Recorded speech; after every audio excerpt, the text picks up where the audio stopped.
Back here at Winnetka for the SoCal Invitational. This may or may not be the Scratch Division title match. This will be the girls' Scratch title match between two of the very best to ever do it. Avery Domaging taking on Caitlin Abagani. $200 for first over there. $1,000 for first in the Scratch Division. It'll either go to this guy, Brent Hogan, or Gage Baker. Gage, the top seed. Brent has crawled all the way up from the 15 seed in this triple elimination match play format on a very difficult pattern. Gage has only lost once, Brent's lost twice, so he needs to win this game and the next one to swipe it away. They both struck in the first. Gage already struck in his second, so an early lead here of 10 pins if Brent can spare this up.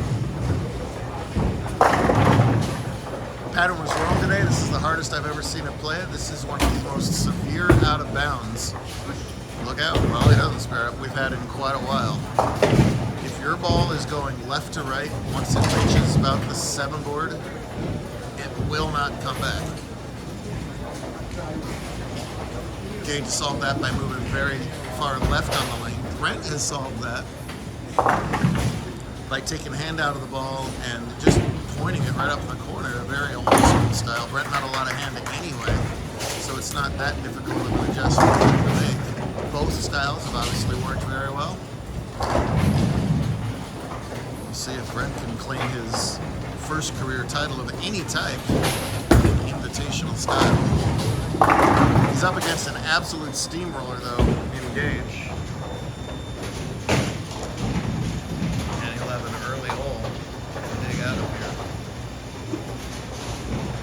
Fantastic season in so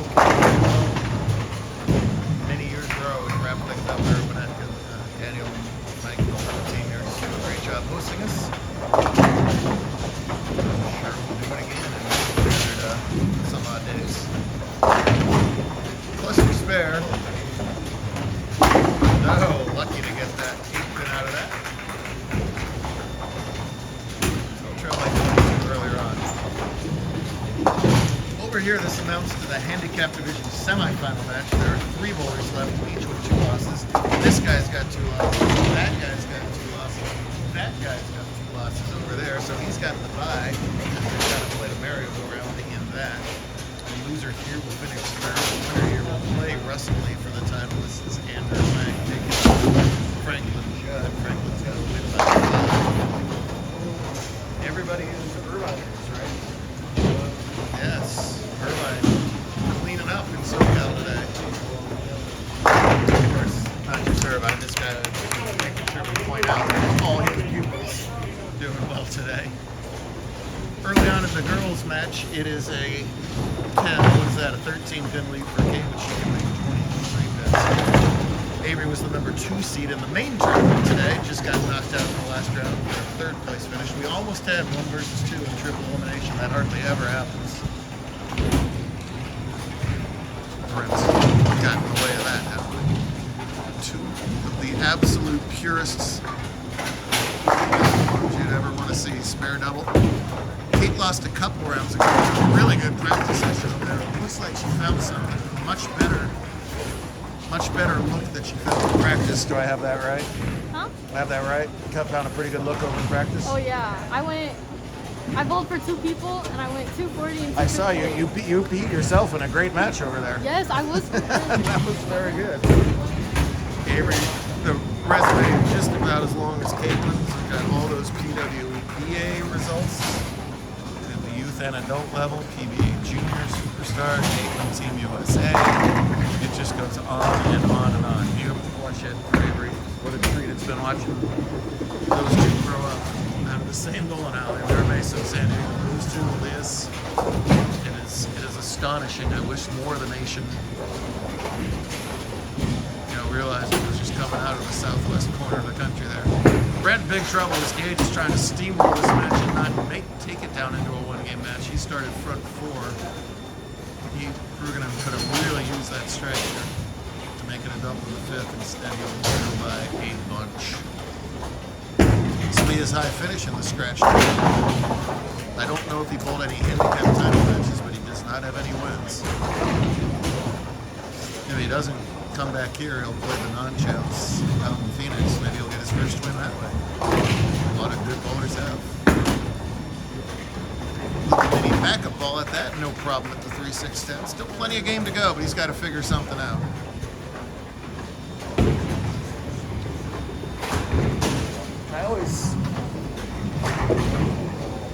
I always got the impression that Brent was a smart kid, but then he signed with ASU. I had to. I get him. Just absolutely last option, right? Yeah. It's finalized. That. How you feel about that, Bear Down? Your own flesh and blood going to the enemy. It's closer. That was a weak excuse if I ever heard. It's closer, he says. Gage looking to put a hammer lock on this front five. No! Real nice shot. Been very impressed, obviously, with Gage all season, but been extremely impressed all day today. The top seed, one of only 3 bowlers to be plus after 5 games on this very demanding pattern. Just looked like he got more and more comfortable when he needed it. His best shot, he's thrown his best shot all day long. A rising superstar in terms of titles and height. He might almost have me. He's got his dad. Even the height department, I'm pretty near looking at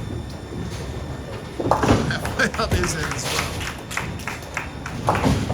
Already 7 career titles. He won his 9th career U17 title earlier today with the win over whoever he beat. Oh, Speedy! There he is. Yep. And a guest return. Very nice.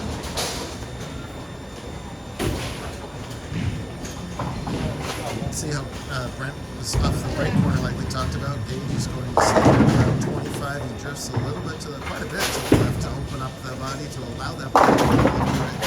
The out of bounds starts around the 6-7 board. He doesn't want to go anywhere near that. His break point's around 11-12. So he's even got some miss room. When you got miss room on the hard shot and you're throwing it good, that's why you're the 1 seed with a 40-pin lead in the top bench. Gage doesn't know this fully yet, but he's got quite an itinerary coming up in the next few weeks. Hope he has fun doing all that. Some of the bowlers out bowling a junior national championship. Caitlin from Sweden. Event for Team USA. These guys are just traveling all over, literally the world, based on their incredible accomplishments. They're all real nice kids too. AJ Sportsmanship Award winner, Brent should certainly be a candidate if he hasn't won it. Oh, now he's going to try and copy Gage. Oh, there you go. Listen to me. Delayed ball on the 6-pin there. It might as well at this point. He's trailing by so much. I don't know if he would have had the same catch back up. So tries the dead opposite line. That's hard to readjust your body, but he gets the strike. See if he can throw it even better here and at least stay in the same area code. What area code are we in? I have no idea. We're in the 310. See if we can stay in the 310. I think that sounds right. I'm gonna have to big trouble. We're here in Madame Domagine. Let's see. Still trails by 21. She's got a strike working now and can cut it to 11 in the 6th frame. See, yet another reason why this pattern was so hard. Goes deeper and the ball just checks super early on her. She gets it right at that. She 5-7'd a couple times. Just, you know, a fraction of an inch left there and it grabs all the way to her through the schnoz. Brent unable to convert that tough 3-9-10.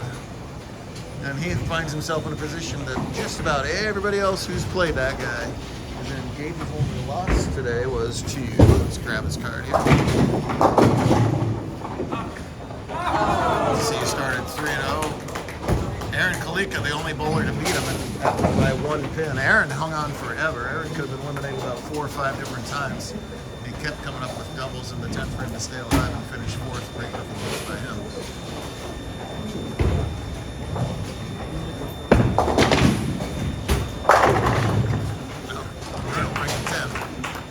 Nothing wrong with that. If he keeps throwing it like that, he's not going to lose this match. Brent's got room for 206, pacing 207. So on the scoreboard there's room, but Baker just really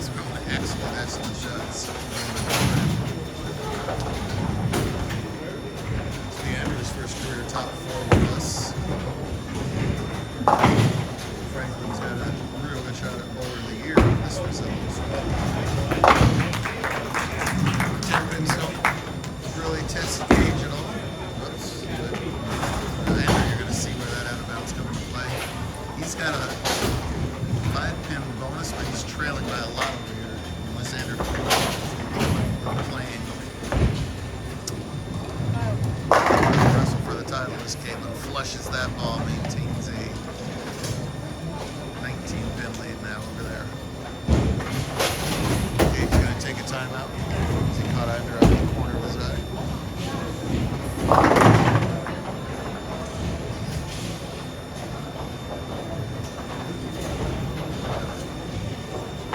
Match play is full of pitfalls.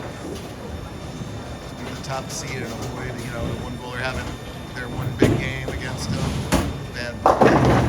And then, when you're near the pocket, sometimes good things happen with the close misses. There's that. He is on cruise control, folks. Spare commander. Needs some help. Need to get that spirit back up for the stretch run here. Russell waiting in the wings.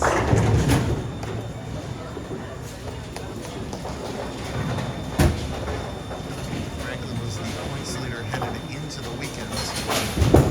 Excellent shape to capture. Nice ball there for a solid 9. And a big shot here for Avery to carve into that lead. She struck in the 7th. Here she is in the 8th. Close. Oh no. Yeah. Off her hand funny. Always looks back to Coach and Dad Dave. So when Avery goes to Vandy and Kate goes to Vandy and Lindsay goes to Vandy, and it's going to leave a power vacuum for the girls, is what I'm saying. I don't know what girl will next maybe take over that spot left behind by all these ladies. Some up-and-coming potential stars there. Priscilla had a good performance today. Nonchalant. Why am I what? Why are you so nonchalant? Why am I nonchalant? I'm not sure I'm not sure that thinks what you think that means. Why so? Why so? You're always Very nonchalant. casual. John, you're shooting yourself in the foot here. You're always nonchalant, Joe. He just learned that word and he's trying to use it in a sentence. Yeah, exactly. He just uses it at any given moment. Why are you wearing Thank you for the gloves? commentary. Strike working for Kate, and she can't get the double. So it's still a 20-pin game over here with a tricky 2-8. Spare facing her, and those slumped shoulders of Peruvian tell the story there. But what a great day for him, regardless. Sure, I finished $500. He works very hard on his game, and he's had some much better results this season. Oh, so close to that first win. But no shame in losing the gauge today. Any day.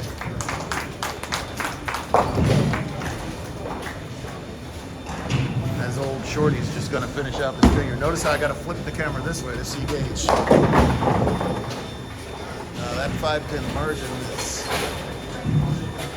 Oh, we're going to get within a mark here. If he can spare this up, remember he's getting 5 pins. Franklin has gone 9 out, 9 out. Or 8 out or something. He's going to get that score correct anyway. It's open, whatever it is. Okay, but work didn't convert that 2-8. Well, he has a 5-pin to roll out. Oh, but Andrew chops the 4 off the 7 just when he had a chance to get back in this match.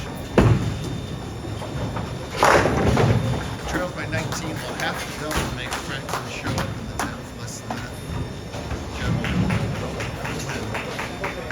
I say make your spares. Well, just a matter of how much of a walloping he can put on poor Brett here. 200 games. Won 90% of the matches today. 250's won every match today. No question about that. That's what he's got a chance for here. A clinic from the skinny one.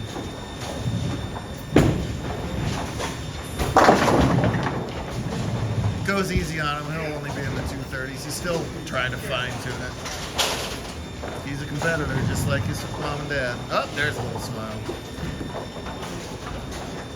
So this is the second week in a row that we'll have a bowler who previously won a handicap competition Scratch Invitational.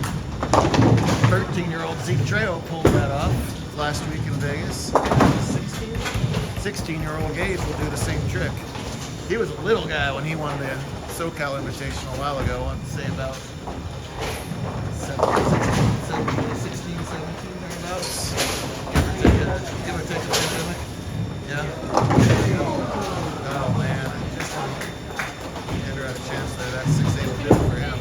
But how about wrap up dominance? 235 and a half.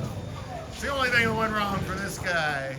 Make him an 8-time JBT champ and a 2-time SoCal Invite winner. Woo! One more, Britt. Come on, buddy. Do it. Good stuff. Girls still to be determined here. Avery will convert that spare in the ninth. Her scoreboard on the right here, you see strike out for 196. Avagania with 9 out for 193. So Avery must catch that double. This guy's going to finish up in third, not so bad. This guy's going to play this guy for the title coming up in the handicap division.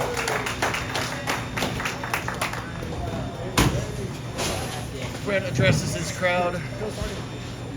Well done, I tried. You did fantastic. Double makes Kate Carney. That's grabbed it early on her last time on the left-hand lane. The ball changed. Yeah, right to 1-3. They know their equipment. Ball change in the 10th, no big deal for these guys. That's just part of the course. Don't start yet, obviously. I'm not.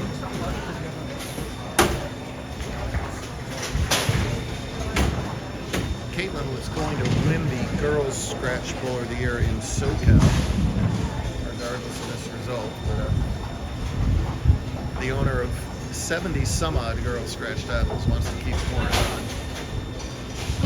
Adele Warner used to have the record; it was 30 something.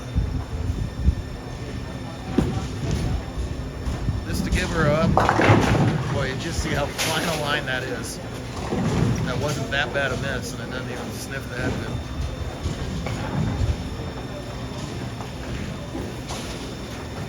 Well, third in the main, second in the girls. No shame in that.